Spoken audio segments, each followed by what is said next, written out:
Hey everybody, how's it going? It's Fandom Empire Live, episode 93. Apologies for the wait. We're 25 minutes late, and some of it could be prevented, some of it couldn't, but we're here. We're gonna have a fun show. Fun show. It's Fandom Empire Live, and we're gonna talk some Halloween Kills. Not specifically the movie, though. I got a bit of a rant I want to get off. And we're going to talk Spider-Man, No Way Home. Bunch of fucking rumors going around about what's going to happen. And then the back half of the show, if you're a Game of Thrones fan, if you're excited for House of the Dragon, we have Zach Arnold joining us to complete the roundtable for I guess you could call it a House of the Dragon preview 1 year out. Without further ado, though, the other gents that you're here to see for the moment anyway, he's the host of the Rick and Morty fan show. What's going on, Kieron? You're muted, Kieron. Of course I am. Yeah, not too bad. Doing pretty good. We have an echo coming through. Oh. Well, let's see if I can fix that. I think the echo is just on your end, Tommy. It was echoing when you were in the preview. I got nothing on my end.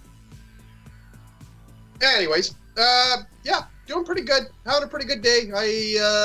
I spent the day at home today. I did a little bit of work, but mostly just relaxed and got some housework done. It was a pretty good day. Plus, I watched the Blood and Guts AEW show that happened yesterday. That botched finish? Oh, that looked bad. That looked really bad. The finish wasn't that great, but the match was exciting for 40 minutes. So No, for sure, but you can't botch the ending like that. That's multiple times they've done that shit now, and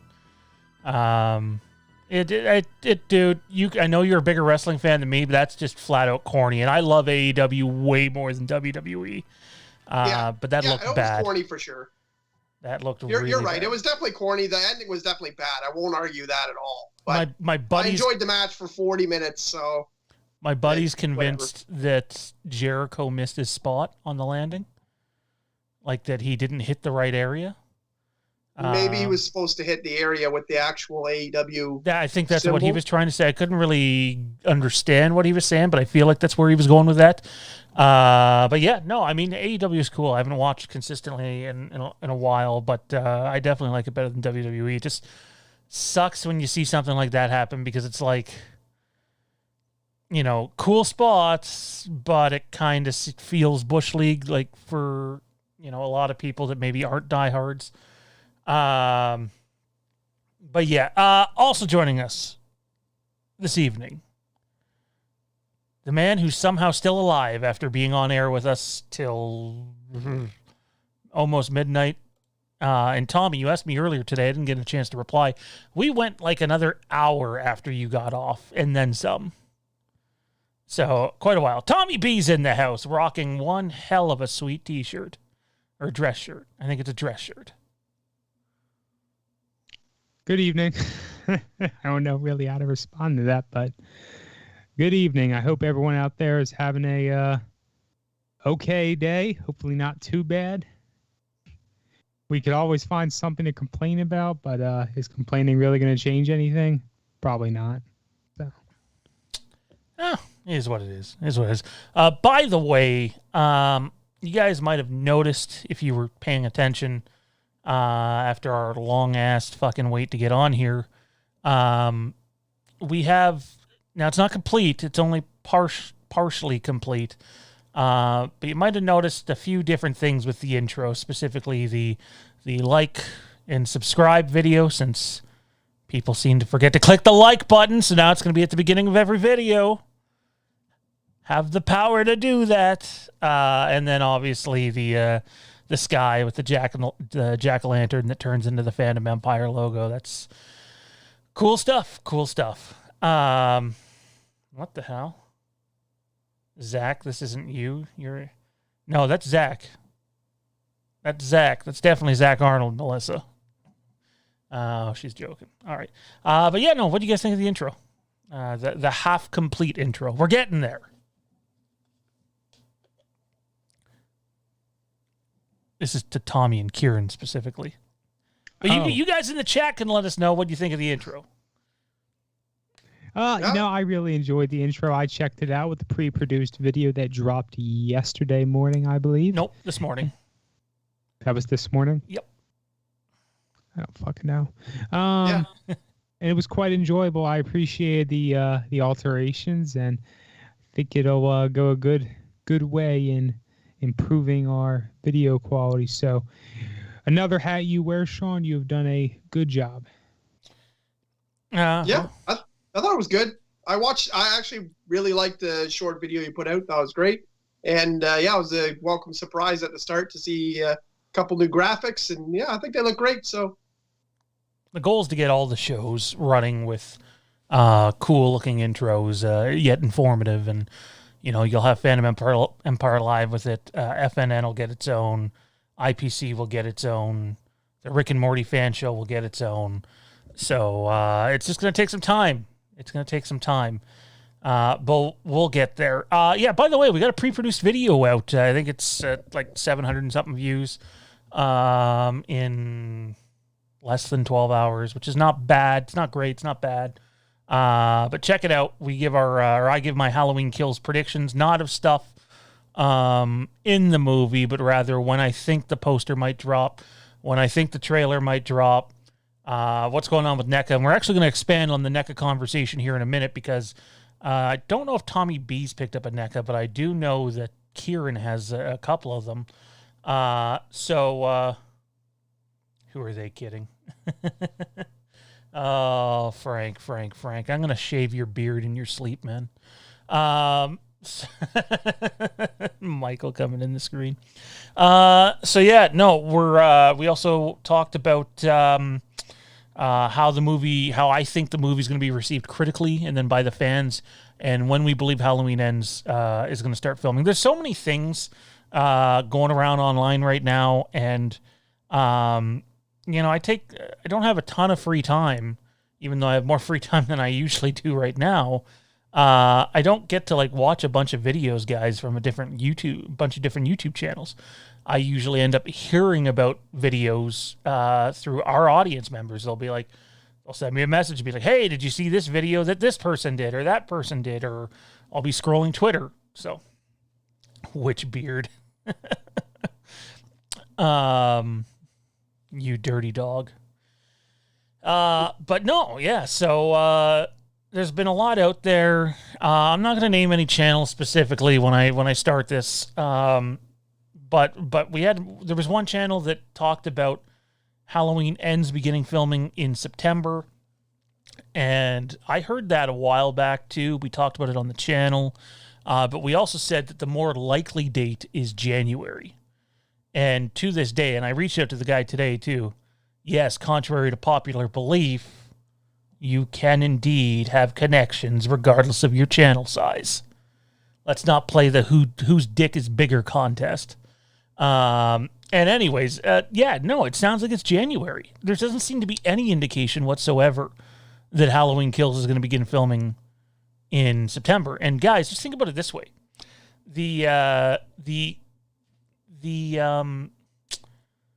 America's opening up. I believe I read that the cinemas are going to be getting to full capacity soon.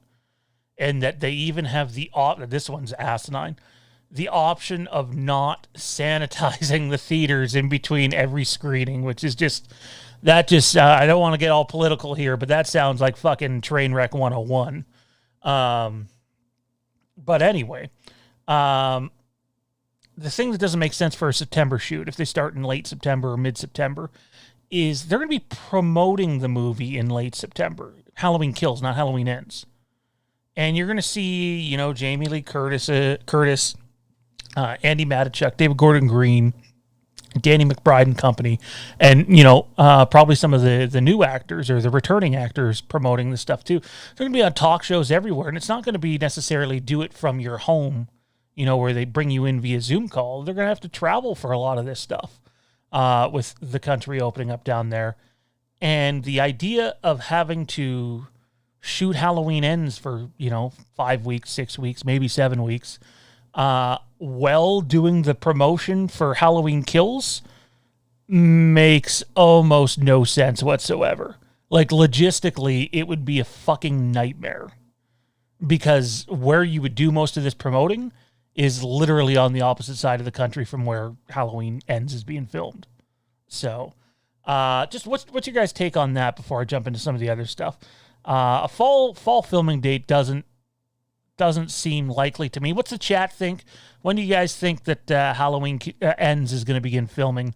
Tommy, Kieron, how about you guys? Are you guys fall, or does 2022 make sense? Also, keep in mind before you answer, yes, it's still scheduled to come out next October, Halloween Ends, and that Halloween 2018 filmed in January and still met the release date of the same year. I don't know. Your logic is sound. You do have to do movie promotions, and even though this isn't a huge movie, there's going to be a lot of promoting to do, and there's going to be a lot of interviews and things, and there's going to be people out there putting it, it's not going to be easy to do that and film another movie, and everything you said just makes sense. I don't know. I know a lot of people like to push things, in a way where they can start seeing stuff and start seeing, leaked this and leaked that and, earlier. But I don't know why people are upset about this, because, if anyone's upset that they're not going to film earlier, it's not going to affect when the movie comes out. I think if they plan on releasing it next October, it'll be fine. Yeah, everything you said made sense. So I don't know if I don't really have anything extra. I don't know if it's a mad thing as much as it is you get these other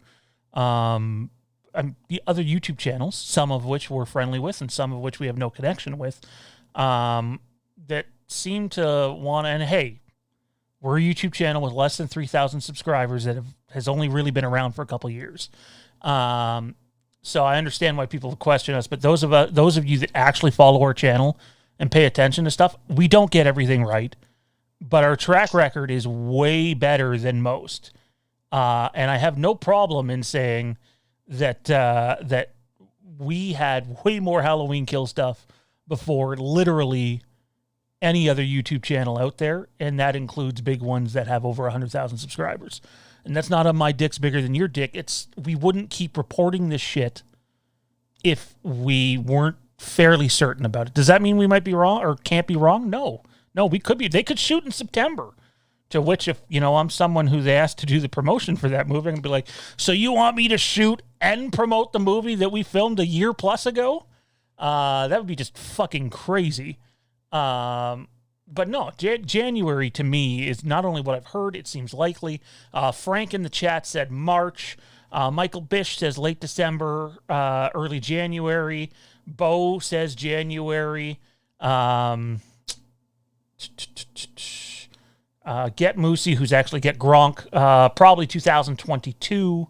Yeah, I haven't seen one person in this chat. Not that we're all in the know-how, because we're not. And that includes our chat. I haven't seen one person, though, say, hey, September. So I don't get that feeling whatsoever. Tommy, this is not a Star Wars production, obviously. This is a horror movie with fairly quick turnaround. What say you? I don't think it makes sense to do them both at the same time, the promoting and the filming. It's just too much. It's spreading people too thin, including the main cast. Yep. So, I mean, in my mind, if this was a perfect world, it wouldn't even make much sense to do it that way, but kills and ends were supposed to have been shot together originally, so there's also that. But that really has no bearing on the current situation whatsoever. I think they're going to probably wait until the movie's been released. Kills, that is. Yeah, I'm with you. It doesn't make any logistical sense for them to film this thing while they're promoting the next movie. And yeah, no, I agree with everything you said. I want to turn my attention here for a second towards... we're going to get to the NECA stuff because there's some really... Now, we don't have anything concrete on NECA, by the way. It's purely rumor. But the rumors are exciting, and for a toy collector, it might end up exciting Kieron as well. So stay tuned for that. We're going to get to that in a few minutes. So I heard the most asinine thing today. Okay.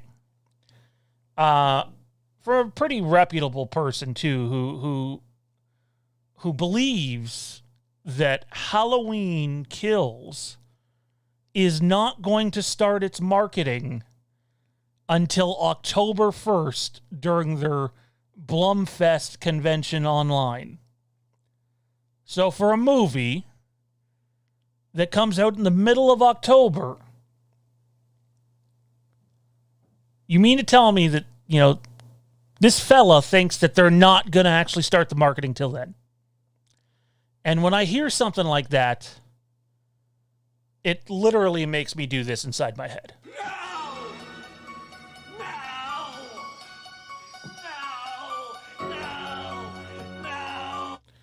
It also makes me want to smash my head off the desk 10,000 fucking times. There is nothing worse.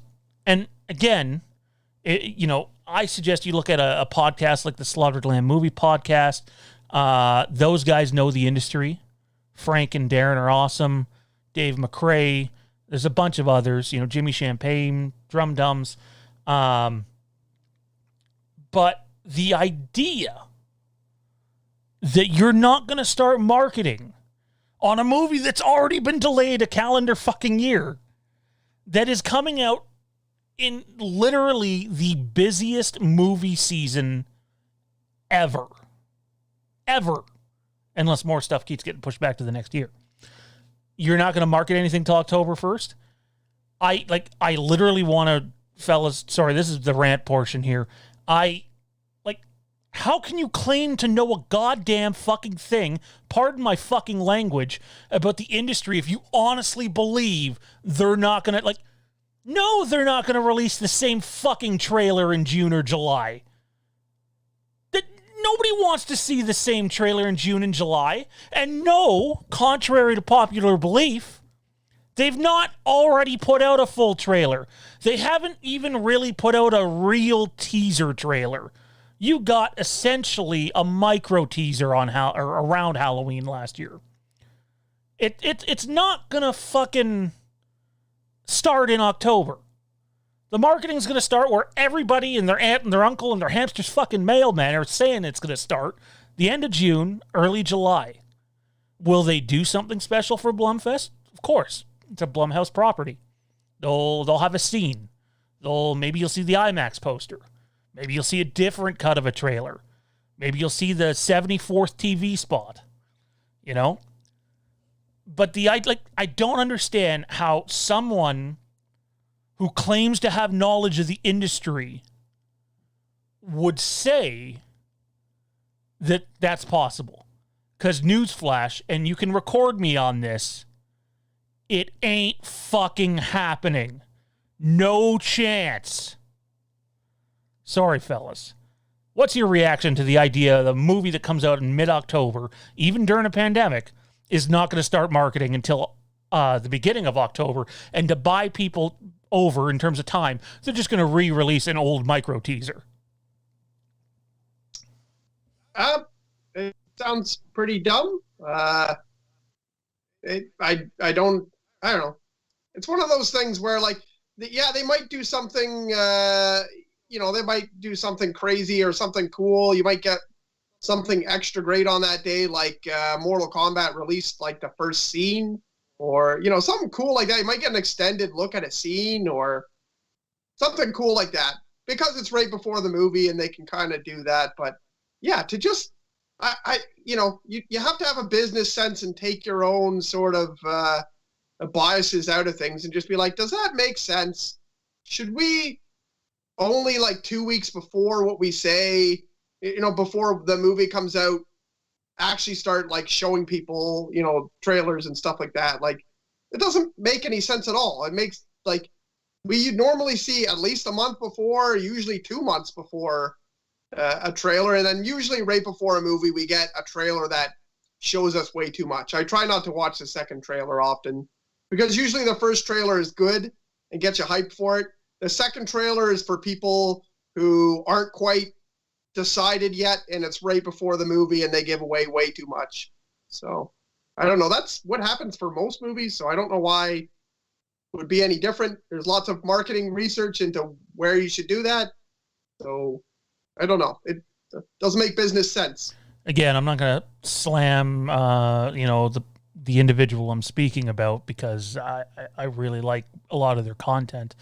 I'm not going to mention names anyway. But it just, when you hear something like that, that's the shit you would expect to hear out of someone who has, 4 followers and spells Halloween with 1 L and it thinks Michael Myers' name is Michelle Myers, and it just it's. Don't make fun of my upstart channel. Tommy, Halloween with 1 L, guys.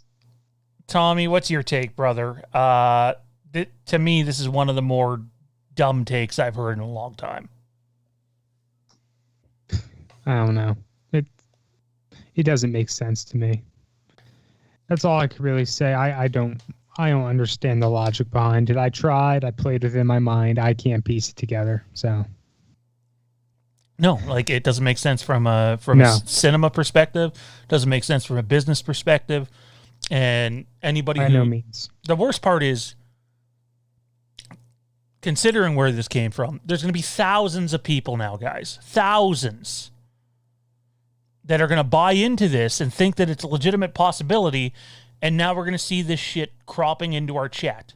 I know, because I've been messaged 7 fucking times about it today. 7. Count them. 7. And it's been 4 or 5 hours. Bloody fucking hell. Anyways, let's talk about some toys. Who else likes toys here? By the way, everybody, this is Fandom Empire Live, episode number 93. We have our 100 episode special, June the 1st. It's going to be a lot of fun. Kieron's playing with toys right now. It's going to be a lot of fun. If you guys want to, chime in and give your 2 cents here at any point, then feel free to do so. If you want to support the channel, send in a super chat, and we'll read whatever your question or comment is on air. It goes a long way to supporting the channel and the other shows on the channel. And don't forget to check us out on social media as well. Patreon, Twitter, Instagram, Facebook, all that good shit. Toy time, guys. It's toy time. So here's some of the rumblings I've heard from NECA. Well, not directly from NECA, but yeah. Most people were just expecting, a standalone Michael Myers toy for Halloween Kills. And in the pre-produced video, I mentioned that there is an image of Michael standing in front of Laurie's house. It's still on fire. You can tell he's like soaked. And I think a lot of people just thought we were going to get like the soaked version of Michael with the, what's that fucking tool firefighters use? Yeah, I forget what it's called. It starts with an H. Oh, man, the oh, man, I forget what it's called, too. But anyways, it's not that. The one thing I can confirm to you for sure is the Halloween Kills Michael that you're getting is not Michael as he escapes the fire. So be on the lookout for that. This is where it gets more interesting. The Halligan bar or whatever. Is apparently there might be 3 or 4 other NECA toys or collectible statues or whatever you want to call them that run with the Halloween Kills line. Now, that doesn't mean that when NECA launches the Halloween Kills stuff that they're all going to release at once, because these things tend to come in waves. Even if it's only 1 or 2 at a time, you might get the other ones a little later on. But you have Michael from essentially the year 2018. The other thing I've heard rumored is that we might get a 1978 flashback Michael Myers in NECA form, which would be fantastic. That immediately makes me begin speculating about Dr. Loomis. It's like, could we get both of them from the 78 flashback?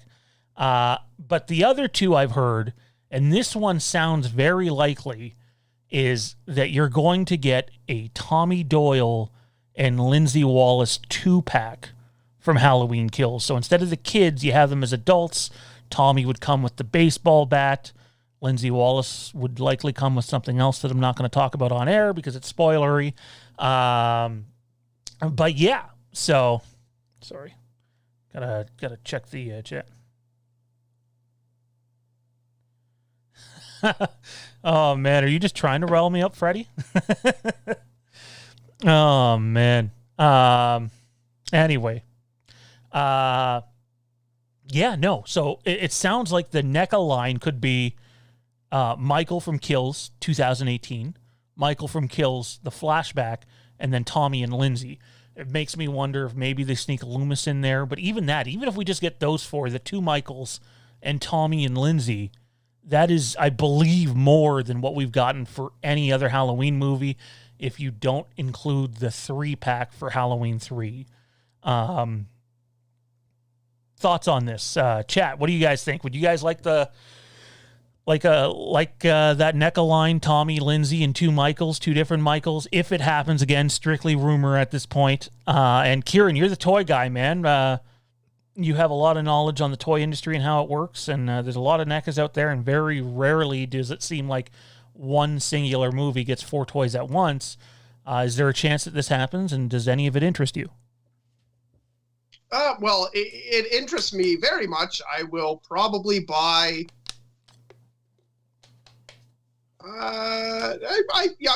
there's a chance I'd buy all of them, actually. There's a chance I'd buy them all, because that'd be awesome. I'm a big fan of toys, but my knowledge is mostly on what things are worth and the secondary market. Like, I'm in a lot of toy groups. I know what toys are like expensive, and oh my god, if I grab one of those, I could resell it for this.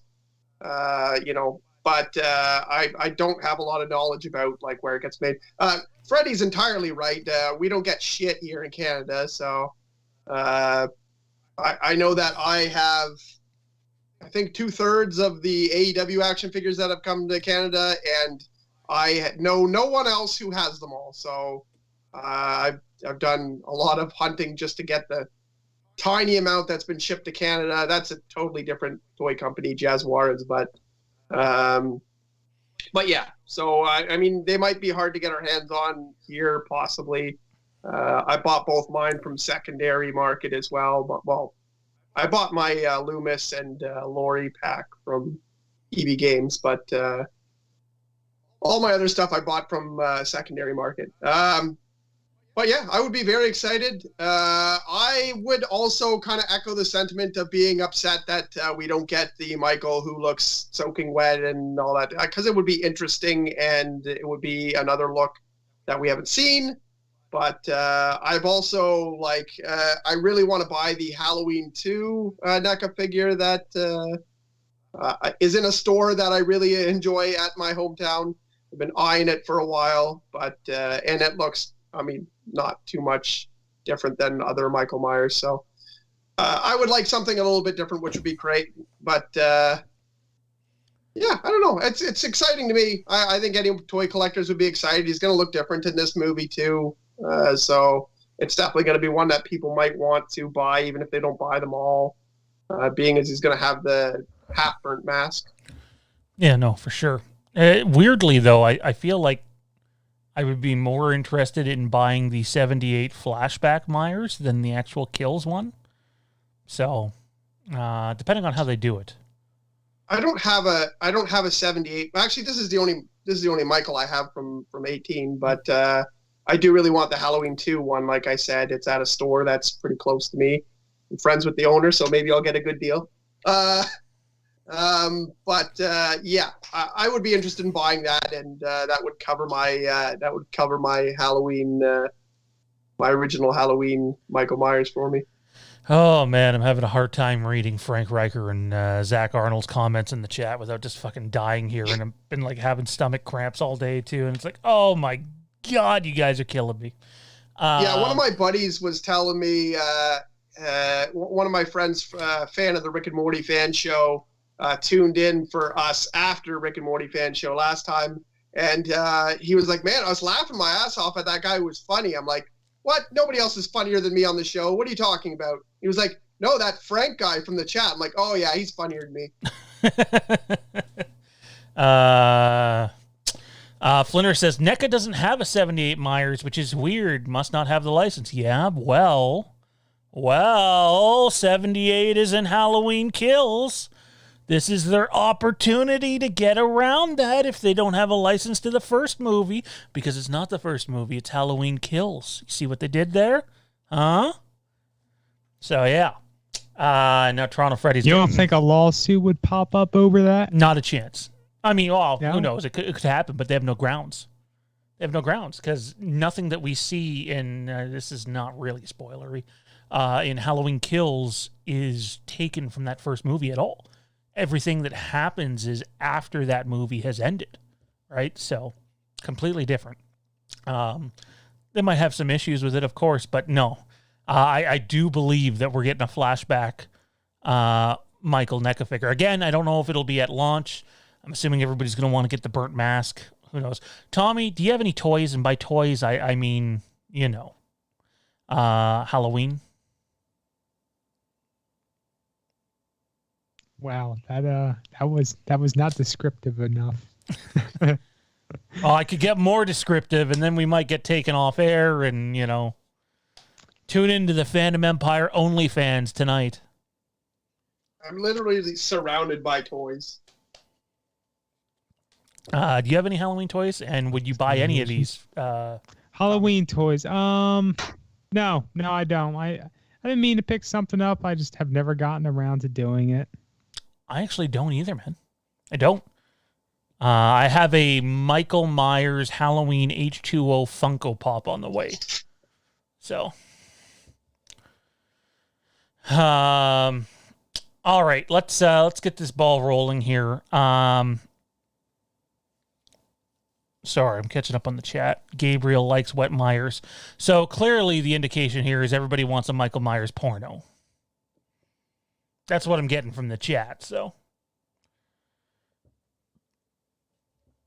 We already know Frank wants Loomis with a boner, so there you have it.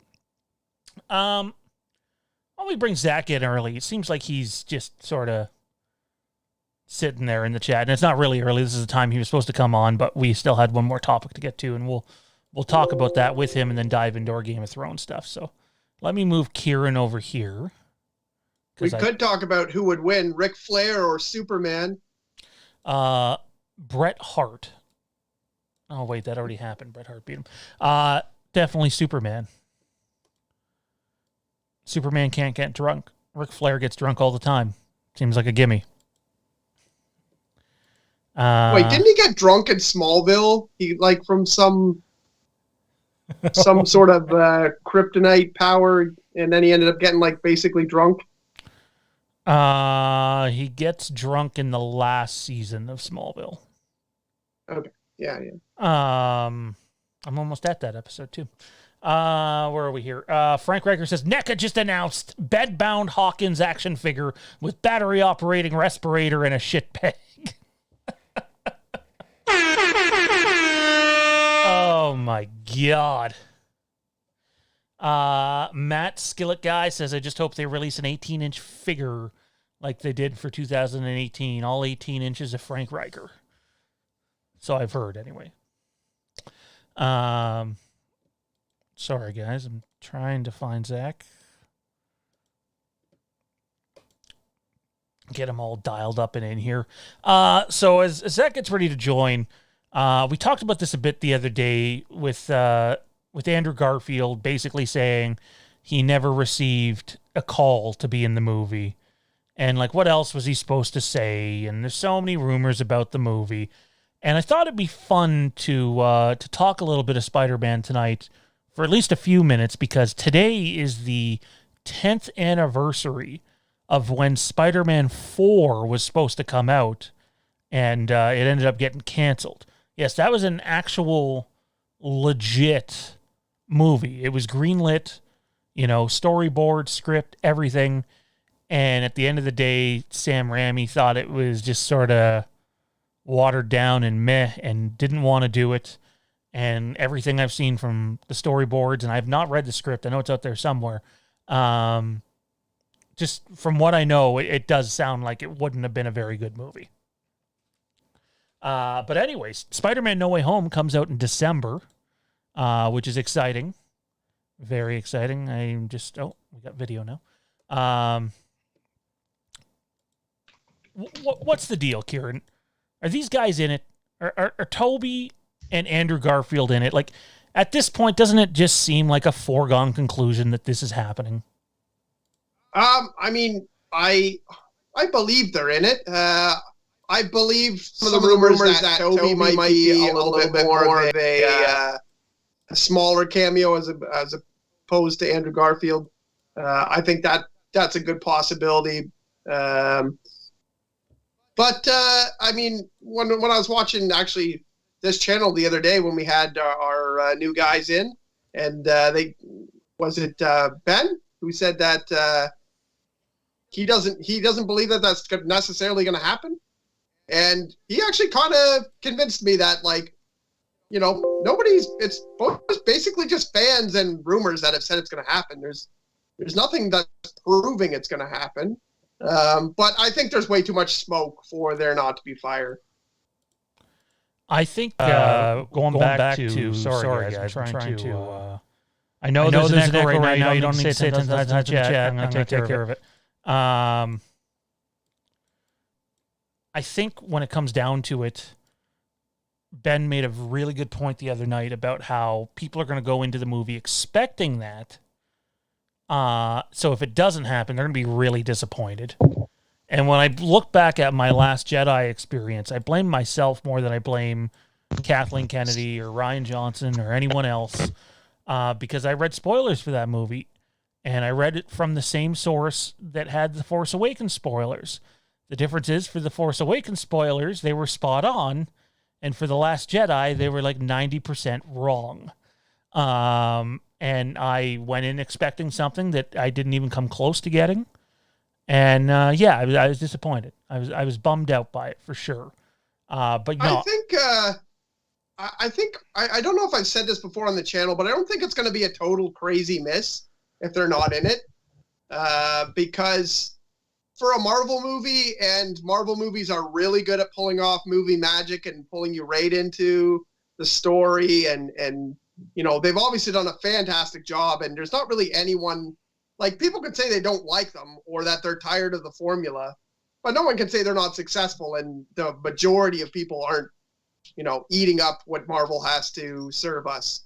So, I mean, even if they're not in it, I would think that by the time they're supposed to be in it for some sort of big, finale, or I think I've said before that I think they're going to be there to give Spider-Man some knowledge, not specifically to help him fight. But if they're not in it, I'm assuming the movie is going to be way too right into the plot, and for me to really care. Like, at the end of the movie, I might be like, oh, they weren't in it.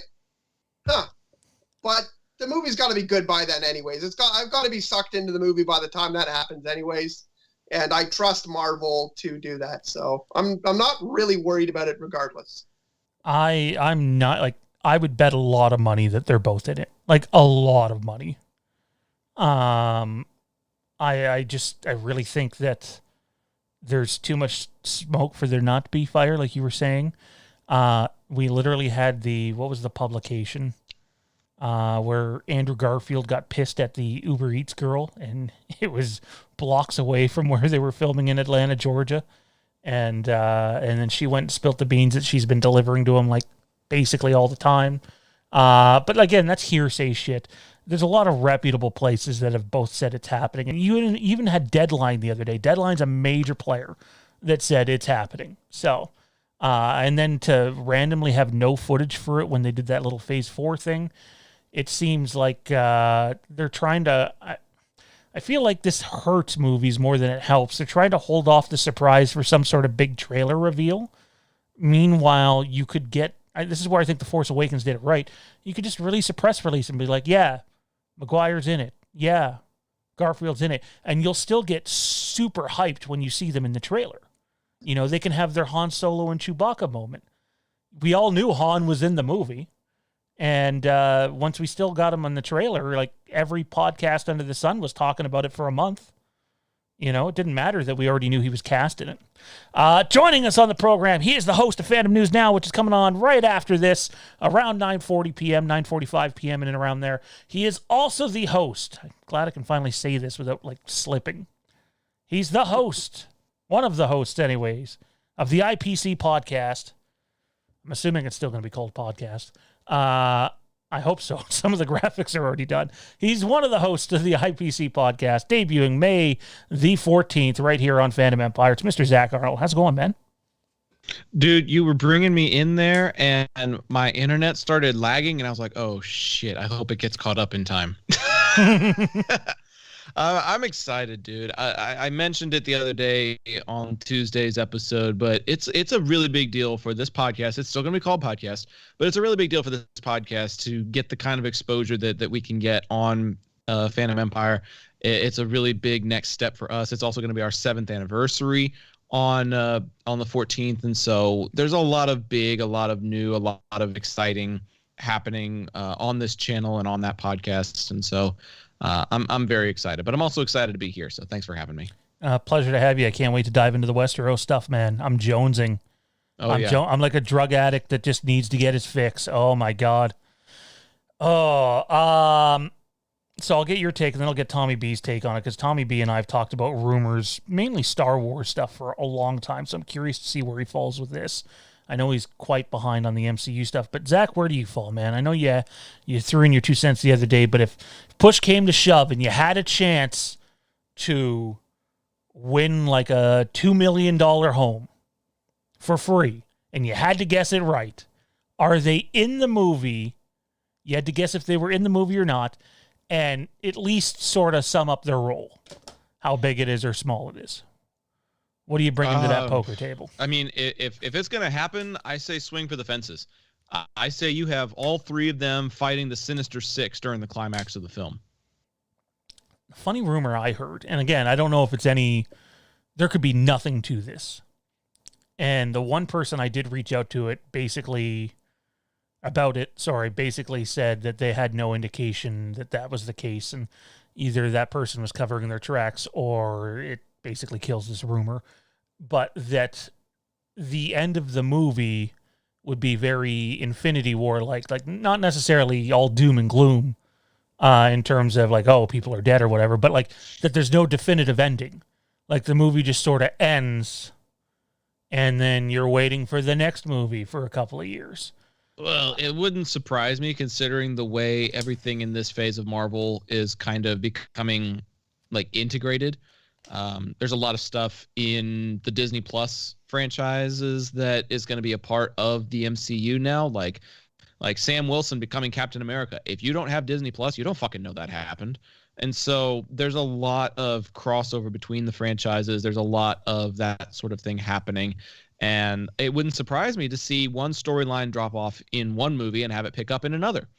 And namely, I'm talking about whatever movie in the MCU comes up after Spider-Man. And so Doctor Strange. I was expecting it to be Doctor Strange. I didn't have the timeline in front of me, but it wouldn't surprise me for someone like Peter Parker to show up in a multiverse movie, considering he may have just opened up a portal to the multiverse. If you're going to have Garfield and Maguire in there, like having him, put in his 2 cents in the multiverse would make total sense. And so, to finish stuff in one movie and pick up in another part, that is one thing that the MCU really hasn't done a whole lot of yet. I mean, I guess Captain America Civil War might count a little bit, but for the most part, there's very little of that where one movie drops off, another movie picks up the slack. And so I'd be intrigued to see how they integrate stuff like that in this phase. Tommy B, man, how where do you sit on this? Is there so much smoke that it's going to happen? Or is this kind of like the Luke Skywalker is going to be the big bad of the new trilogy? And even though The Last Jedi marketing basically teased it never happened. Not really anyways, maybe from Kylo Ren's perspective. What's going to happen, man? Tell us. Tommy knows all. Fresh in the house. He certainly wasn't a saint. I think it's a viable rumor going around, if you will. I think it would make a lot of fans happy, so that's probably if that's not always the direction they go, but it would be a good so then they're not going to do it. I can't speak much to the MCU as a whole unit. I have probably only seen a quarter of it, if that. So I have a lot of catching up to do. I keep saying that, but it never happens. Frank Riker says, if they bring Toby and Andrew back, it'll be Tom just interacting with the clips from previous movies, in my opinion. So like almost like they'd alter things that have happened. It could be the case because, I mean, Willem Dafoe's rumored, and then we know Alfred Molina's in it, which he probably wasn't supposed to say that, but did anyway. Okay. On that though, I know nobody here is in like the Star Trek universes, but I'm just gonna make mention. There's an episode of Star Trek Deep Space Nine where they actually interact with an episode of Star Trek the original series using essentially mocap and green screens and fancy editing. Pretty fancy for its time anyway, in the 90s. And it works. They basically go on a completely separate individual mission that happens within an episode of the original series that aired like 30 years prior, and it works. And so it's not outside the realm of possibility to do something like that, especially considering how advanced CGI and mocap has become in recent years.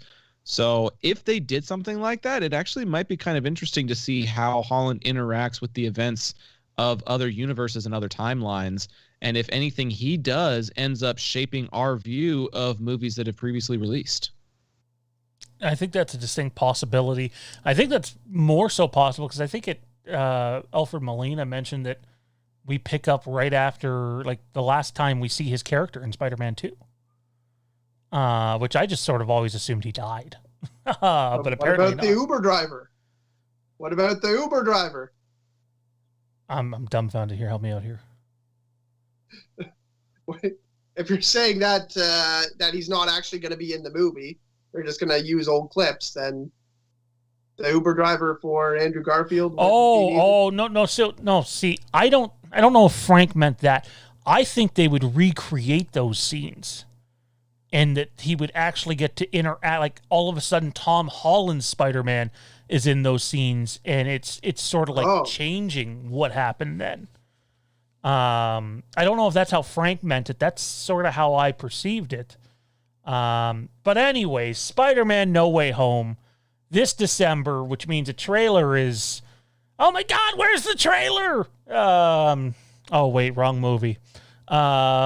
I'll do you one better. Where's the fucking poster? Oh, God. God knows a good poster. This is the best one. I mentioned this in the pre-produced video.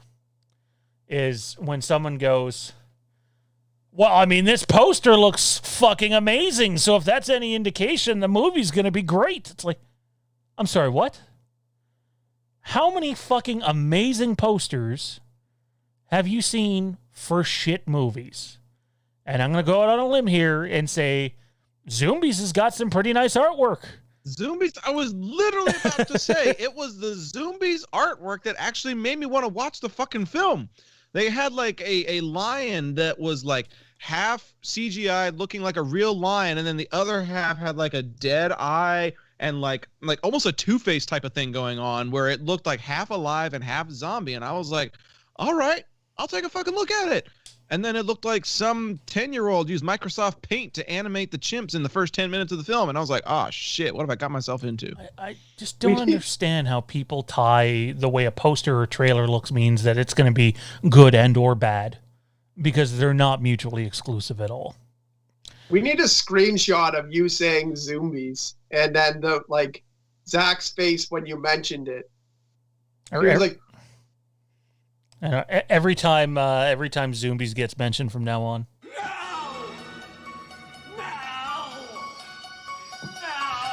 Anyway.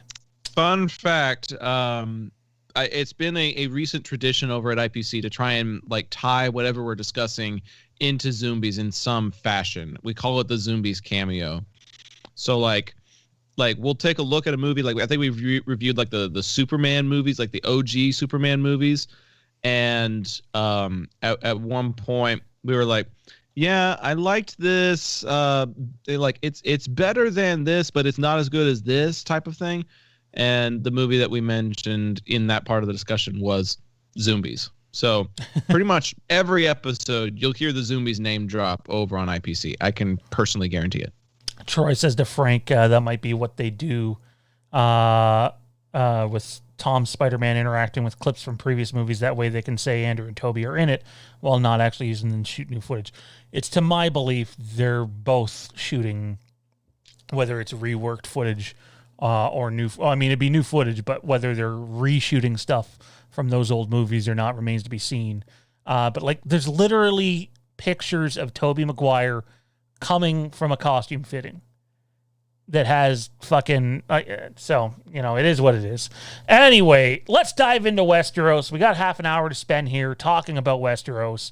And if those of you that don't know what it is, it goes a little something like this. Dun, dun, dun, dun, dun, dun, dun, dun, dun, dun, dun, dun. I'm not going to do any more of that, though. Except it won't sound like that next year. No, I wouldn't think so. No. But, I mean... Same guy's doing the music. I forget his name. So it's going to be something epic. You know that. Like, Oh man, I put Game of Thrones just like ambient music on in the background of my place all the time.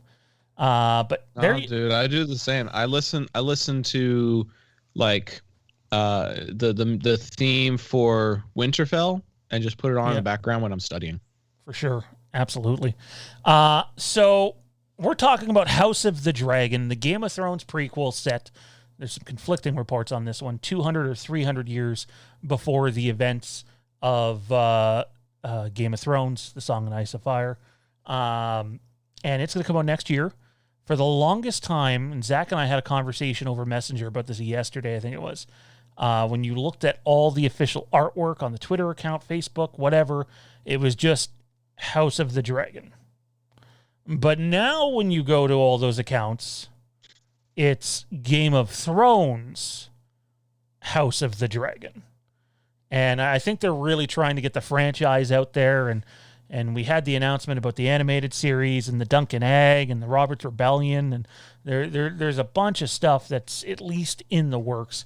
Guys, I want to go around the table here. And we'll start with Kieron and then go to Tommy and then Zach and myself. Basically, just talk a little bit about what Game of Thrones meant to you and what your excitement level is for House of the Dragon, which is set to debut next year and feels very real with all these set photos. Kieron? I think I came on before season 2 started, but I watched season 1, like pretty much binged season 1, and then I watched the rest as they came out pretty much every Sunday. Some parties at my friend's house. Like sometimes I do watch-alongs with friends and things like that.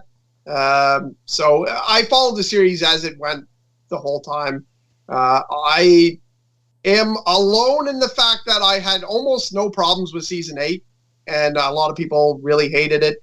I understand the gripes that people had, but I still enjoyed it, so it didn't bother me. But yeah, I really liked it. I thought it was great. The fact that you never knew what was going to happen to characters was a big thing for me because, like, not to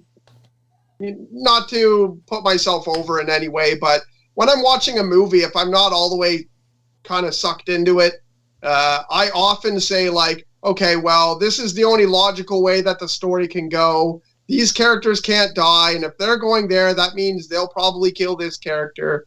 But Game of Thrones bucks all of those trends, and every time you're like, oh, so he's going to be in charge now. The guy fucking dies 2 minutes into the next episode, and you're like, what the fuck? Oh, well, what's going to happen now then? Like, what? I don't even know what's going to happen, which is something that's really rare. Like, I find that most shows, I can follow a storyline and say the only logical thing to do is to have this character come on top.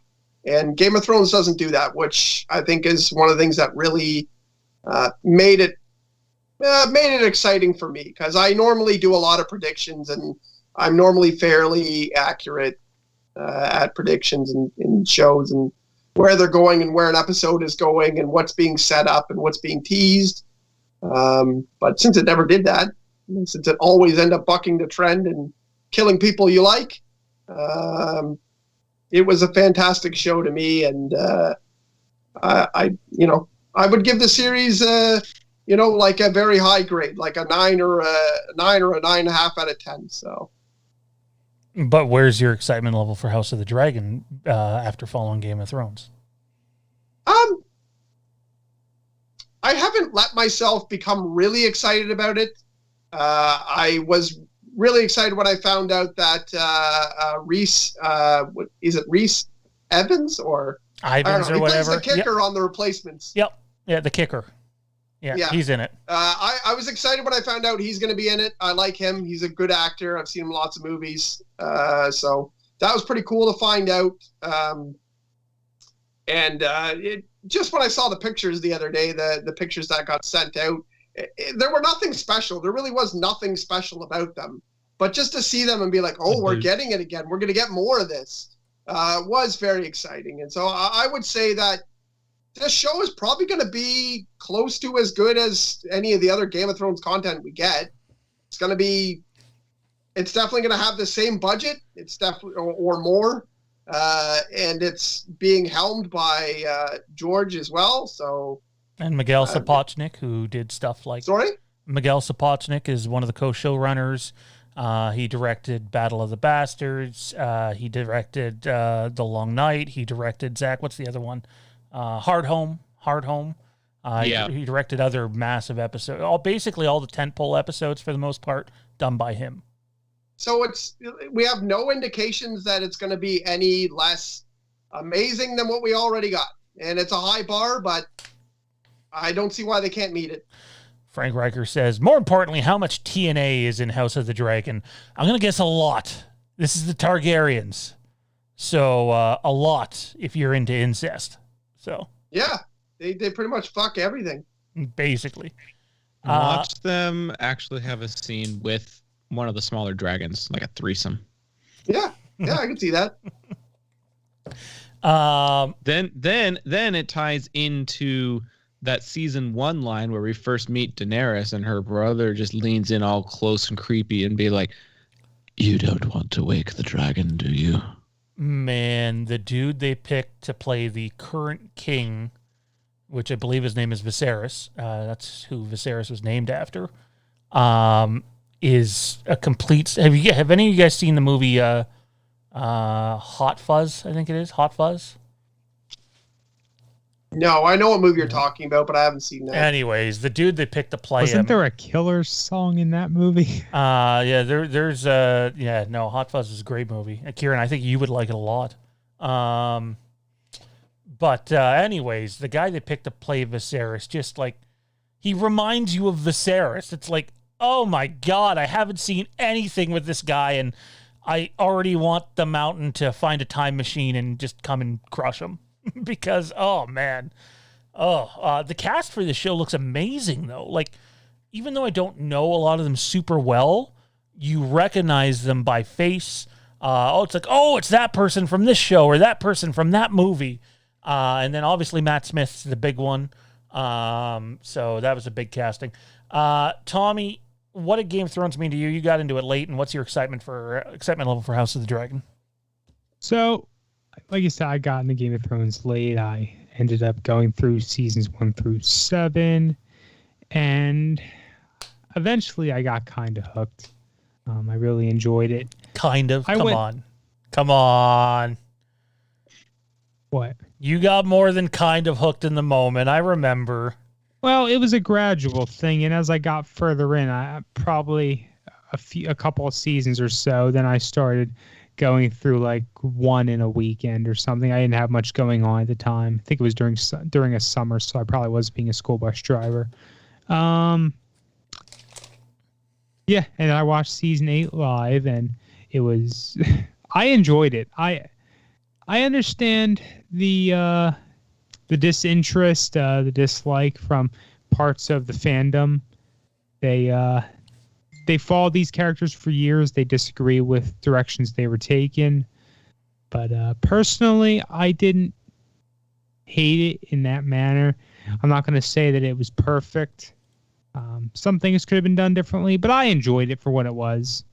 And I feel that, just looking back on all 8 seasons, there's quite a lot of room here for what we would say exposition, for story building and stuff that can just link into Game of Thrones. It's much to look forward to. The best part, I think, about House of the Dragon is, and just the Game of Thrones lore in general and the way that show was constructed, is even though that this show is going to take place hundreds of years before, 200, 300, whatever it is, you've heard of a lot of these characters already. Like, they have been mentioned, most of them. The sea snake. So many of these have been mentioned. So many of the houses have been mentioned. And basically, those that don't know, House of the Dragon is the Targaryen Civil War. Basically, how they run their house into extinction, from the books anyway. Does that mean it's going to stay the same for TV? No, as we were about to find out with, I believe Martin's next book is close to coming out finally. You're going to notice, if you just read the Song of Ice and Fire novels, They're quite a bit different than the TV show. Doesn't John have incestuous feelings for Arya in the books? Yes, he does. He does, which sort of explains his heritage a little bit. Zach, your thoughts on Game of Thrones, man? We covered it for so long, but more importantly, your excitement level or lack thereof, maybe, I don't know, for House of the Dragon. Dude, we spent 2 different podcasts talking about this show. I don't think like I can put into a couple of minutes how much I enjoy this franchise that we spent literally hours talking about on end over the past couple of years. It's probably one of the best shows I've ever watched, if not the best show I've ever watched. The rewatchability factor is so high. The acting is amazing. The blending of CGI and practical effects, the way you get lost in the world, the fight scenes, the storytelling, the character development. There are just so many different components that they hit the nail right on the head time after time after time. And yeah, maybe there are some seasons that feel a little bit more rushed than others, and maybe there are some scenes that you feel are completely unexpected, but I think that's just part of the beauty of the show and the storytelling. And I think one of the things that I take into account when I'm watching a new show or a movie is, can I create something better?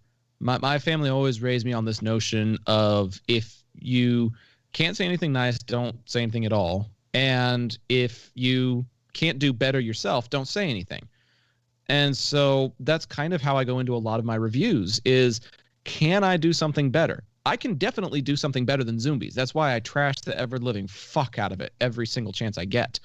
But I have a hard time looking at Game of Thrones and thinking I could write a better episode than that. I could direct a better episode than that. I could produce a better TV show than that. And so I feel like it is absolutely worth the investment of my time. And based on that history, I feel like House of the Dragon is going to be worth an investment of my time. There's no reason to believe that it's not. And so I think that's one of the things that I'm really taking into account with this anticipation is, am I balancing my excitement with the expectation that this is going to be a wise investment of my time? I'm in grad school. I've got a girlfriend. I've got a family. I've got, work. I've got all these other things that are part of my life right now. And how do I balance something like the MCU into it? How do I balance something like Game of Thrones into it? And based on what I have seen of Game of Thrones and based on the casting and the period that they're going to be doing this show in, I have no reason to believe that it's not going to be worth the investment of my time. So that's how high my excitement is. If I'm willing to take time out of my busy life, my busy schedule to watch something like this, you bet your ass that I have been taking into account a lot of different factors to make sure that it's worth it. Not to mention, we're planning a Game of Thrones / House of the Dragon podcast, number 3, that will run for years to come and follow the new shows and, recapping the old show, which I'm sure Tommy and Kieron will appear on occasionally as well. So hopefully there's some excitement level. A little bit, just a smidge. For as much as people shit on Benioff and Weiss for that last season, and they did make promises that their mouth made promises that they didn't deliver in terms of episode length and whatnot. Even though I season 8 to me, I enjoyed it. I really liked it. It's great filmmaking. It was rushed for sure, but I still thought it was great. If you watch the behind the scenes, and I'm a behind the scenes guy, I love it for basically anything. The process for that fucking show was off the wall crazy. You think a Star Wars production is big? The Game of Thrones productions were bigger, and that's TV. That's not even a cinema production. Yeah. And they treated it like fucking cinema though. They had extremely closed sets. They had very tight legally binding NDAs for even the extras that appeared. Like, they treated it like it was the biggest thing, because for the longest time it was. That's what worries me is George R.R. Martin only approved Benioff and Weiss to do the show when basically he asked them about I think it was who Jon Snow actually is. And they got it right and showed that they like actually had done their homework on his books. But like those two did a lot. Like they were the guys at the top. You know, even the Tommy, you and I did a watch along about a month ago with Ian for Star Wars: The Phantom Menace, and the second assistant director there to George Lucas was the assistant director on Game of Thrones for many seasons too. So like Benioff and Weiss had a team, and I get it. Miguel Sapochnik and some others are back, but I am a bit concerned because they intend to do it the very same way. If someone not named Benioff and Weiss is going to be able to do this as well as they did, and I don't suspect that they will. Like I was talking to Dominic today from the SWU, and we were talking Game of Thrones only, and we both basically said if House of the Dragon, and let me know what you guys think about this. If House of the Dragon is only, 50% of what Game of Thrones was, will you be happy? And my answer was, yeah, absolutely, because 50% of Game of Thrones is still better than 90% of TV out there, in my opinion. And so, yeah, and again, I don't think this series will be Game of Thrones. I don't think you can duplicate that. But I do think you can spawn new stories and do new things. But anybody who's expecting Game of Thrones out of it might be disappointed. Although, correct me if I'm wrong here, fellas. I don't know how much you guys know of the lore, but the Targaryens currently have the Iron Throne in the show that we're going to see. So one would think we're going to see some very similar places. Like, would we not? Well, that brings up an interesting point because the Targaryen dynasty traditionally ruled from Dragonstone, if I recall correctly. King's Landing was kind of a figurehead type of ruling place, but the family and their history and their control over the Seven Kingdoms primarily came from Dragonstone. So it might be interesting to see how that power kind of alternates. Are they going to have a figurehead ruler or just the hand of the king living out of King's Landing while the Targaryens themselves live on their little private island, more or less?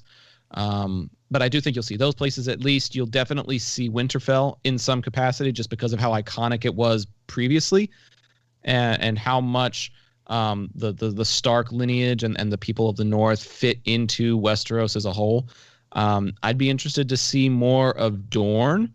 We don't have a whole lot of Dorne from Game of Thrones, just maybe a couple of episodes here and there. So I think this is a chance.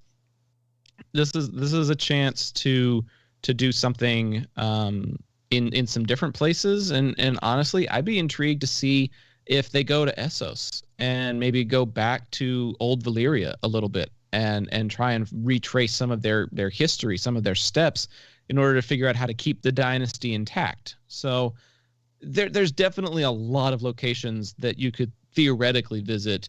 The question is, how many of those locations do they actually intend to visit in the show? Yeah, I think that the Starks are going to appear, and the Lannisters would have been around back then too. So, like, I think you're going to see all these houses still, but they're not going to be as prominent as they were in Game of Thrones because the show is more based on the Targaryens fighting amongst each other.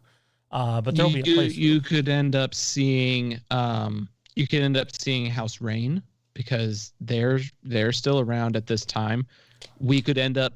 I don't recall exactly when it was destroyed, but I think it'd be cool to see an intact Harrenhal, or at least in less of a ruins than it was in the show, because it was destroyed by a dragon attack, was it not? Could it have been part of the destruction during the Civil War that we're speaking of?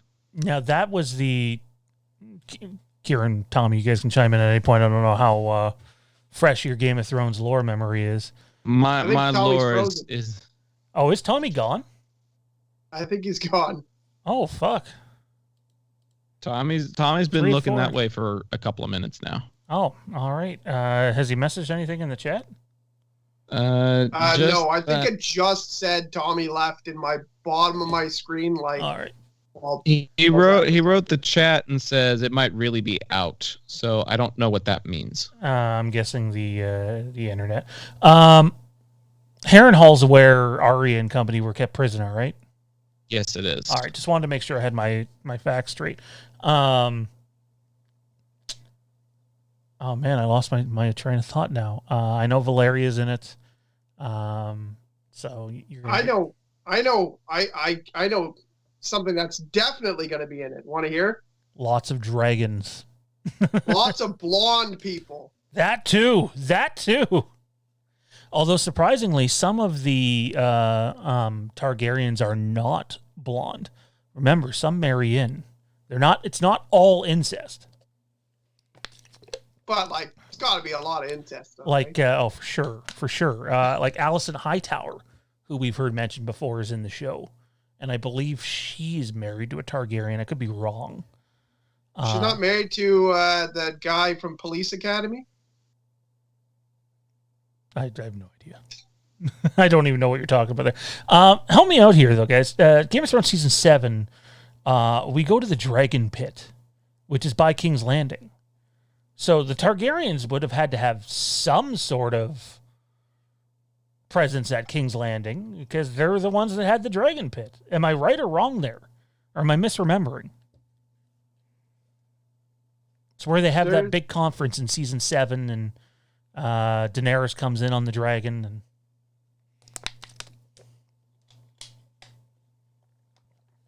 I'm sorry. I'm still looking at Harrenhal because I think my history's off. Gotcha. The Wiki of Ice and Fire says the burning of Harrenhal occurred during Aegon's conquest, which would be before this. So Harrenhal would still be destroyed. Gotcha. But one would think that battling arena or whatever by King's Landing would still be like at full capacity, basically a coliseum. And yeah, the budget for this show is way higher. Lots of dragons. I believe they were doing some interviews with Sapochnik and company a month or two ago, and I might have my numbers backwards. It's either there's still 12 full-size dragons alive or 21. 12 or 20. 12 seems more likable, but I always thought Game of Thrones did their dragons amazing. Like, I like the dragon in The Hobbit, but I thought Game of Thrones dragons were just incredible the deeper it went into the show. Kieron, were you a dragon guy? Were you a Targaryen guy? We really haven't talked much Game of Thrones. So, like, I know some people are turned off at the idea of a show that's primarily about the Targaryens, but obviously there's going to be room for others. I mean, I was a Stark person for sure. I don't know. I was like, I really like Sean Bean, so I was like there from the start. So that was my, as much as there was lots of other cool stuff, big fan of lots of other characters in the show were great.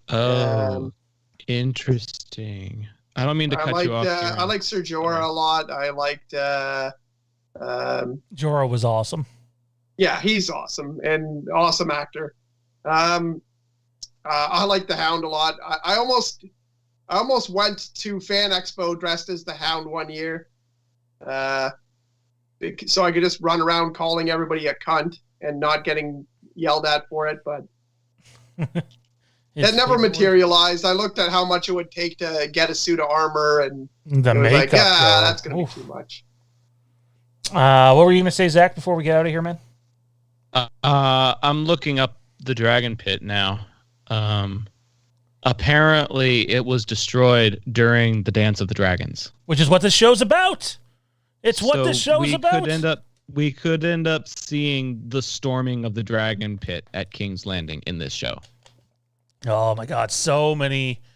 All I can tell people is if you're not familiar with the background of all the stuff in the Targaryens, it's from what I understand, the show is going to start very similar to Game of Thrones, which means it's a slow burn. I'm not expecting to see dragon versus dragon in episode 1 or even season 1. But for the love of God, give it a chance, because if the storytelling's anywhere close, and George R. R. Martin's heavily involved in this, then it's going to be a lot of fun, for sure. Okay, so here's some more exposition of the stuff that happened during the Dance of the Dragons. It was home to 9 dragons during the Dance of the Dragons, but several of them eventually flew off to battle. So then it became the execution site for traitors, rebels, and murderers. For the price of 3 pennies, the people of the city were allowed to watch the criminals beheaded and their corpses fed to Rhaenyra's dragons.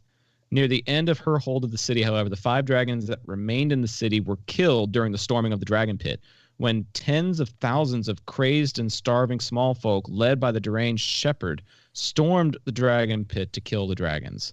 All 4 dragons remaining inside, as well as Rhaenyra's Syrax, were killed in the struggle, as well as thousands of small folk. The dragon pit was then reduced to flaming ruins. Thanks for spoiling the whole show. Hey, it's the Wiki of Ice and Fire. It's not...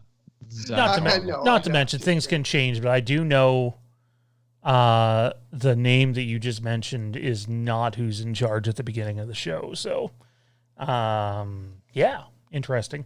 Oh my God, holy fuck! He just tripped. Moved! Holy crap! Fuck, it's alive! Wow! Oh my! I'm so glad I'm not smoking right now. Holy fuck, that would have been bad. I do have I think it's like 150 milligram toffee here, though, which would knock me on my ass. What the fuck is wrong with you people? You got frozen with like this angry face, and I just assumed you were coming back. So like, we're getting ready to wrap up, and I seen you move, and it was just like, so you just left me here looking angry and awful?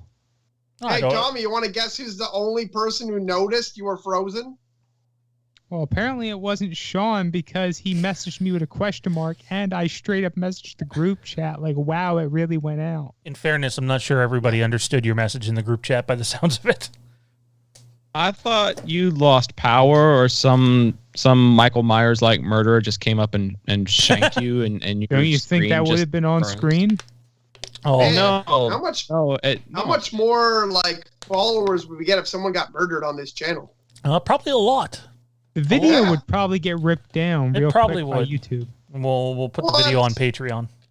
YouTube doesn't let you show people get murdered. Places that you can post that shit. All right, we got to remember, if someone's getting killed on screen, it's got to be on Patreon. Got it? Man. Yeah. Zach, final question to you, man. If this show was only 50% of what Game of Thrones was, like if it was only half as good as Game of Thrones, would that still be enough for you? No. No. Probably not. I need probably around 75% for it to hold my attention. I'd still watch it, but I wouldn't be as adamant about catching it at the debut, or worry as much about spoilers or, things like that. Because, like I said, I've got a pretty high standard when it comes to what I consume. And that probably doesn't follow well with my track record, considering I watch stuff like Zombievers. But I want to make sure that the stuff that I'm investing my time in is worth it. And if it's only half of that, then I'll probably end up finding something else to watch, if I'm being honest. Well, let's hope that doesn't happen. But I just think Game of Thrones is so good that even if it was half of it, it'd be better than 90% of TV. So, anyways, ladies and gentlemen, despite Tommy not actually being frozen and holding that face for the last 5 minutes just to try to scare us, that's going to do it. That's the end of Fandom Empire Live, because Fandom News Now is next with that guy in the bottom right-hand corner. I've still got to do that, don't I? So, yeah, Fandom News Now is next. Unless Zach wants the night. Do you want the night off? And give it to Kieron? Fuck no. He's trying to jump in and take your spot. How dare him? I'd probably just play with action figures for 40 minutes. Yeah. You go play with your toys, Kieron, but do it on an OnlyFans account. Anyways, ladies and gentlemen, that's going to do it for us. Check us out on social media at Fandom Empire Now on Twitter and Instagram. And actually, hang on. I think I have some outro socials right here. Oh, look at that. Fandom Empire. Follow us on social media. Twitter and Instagram at FandomEmpireNow and at IPC Podcast. Kieron, I wasn't sure if Rick and Morty had a Twitter or Instagram. If they do, we got to get them added. Facebook pages, Fandom Empire, Halloween Newsnet, Darth Revan, the Rick and Morty Fan Show, Intergalactic Peace Coalition, and Supernatural Revisited, and our groups, the Fandom Empire Den, Intergalactic Peace Hangout, the future of Star Wars, and the future of Halloween. Kieron, where can everybody find you at, man? The stuff that we just showed. Oh my God! Isn't that the point of that page? Isn't that like get rid of the part where I say, "Oh, you can find me and you can find me there, and you can find me here." Not at all. It's to give people a visual reference, and sometimes people Fine. You can find me at the Fandom Empire Den, where I have so much fun, and you can find me at the Rick and Morty Fan Show on Facebook. And you can find me on Instagram at Kieron_FE. And that's it. Awesome. Good stuff. Tommy B, where's everybody got you at, man? Twitter and Instagram at TommyB1650 and also hanging around Facebook. I got to find a way to get the 1650 remembered because for some reason I always go 1560. Don't worry about it. Were you born in 1650? Are you a vampire? It would explain a lot. It really would. What would it explain? We don't have enough time for your that. pale complexion, your general disdain for most life forms, the fact that you can just freeze instantly, even though you're not actually looking at your reflection, you do just kind of tend to disappear. You draw your words out really, really long, kind of like a Transylvanian accent, but from Pennsylvania. So you just adapt it to your environment. I live in Maryland, and I grew up in New Jersey. I guess I'll just go fucking kill myself. Like, holy fucking shit. Well, don't say that. Don't put that out there. We don't. I don't think but you you're can. Immortal. You can't kill your. That's what we know. You've said that you're gonna kill yourself so many times, and yet you're still No. here. He said he's gonna go So fuck it's obvious himself. you're There's a I'm a difference. fucking millennial. It's what we say. Oh God. Anyway, Zach. Other than Fandom News Now, which is next, where can everybody else find you at? Basically, go to any social media platform you have and look for at Zach the Voice, ZACH the Voice.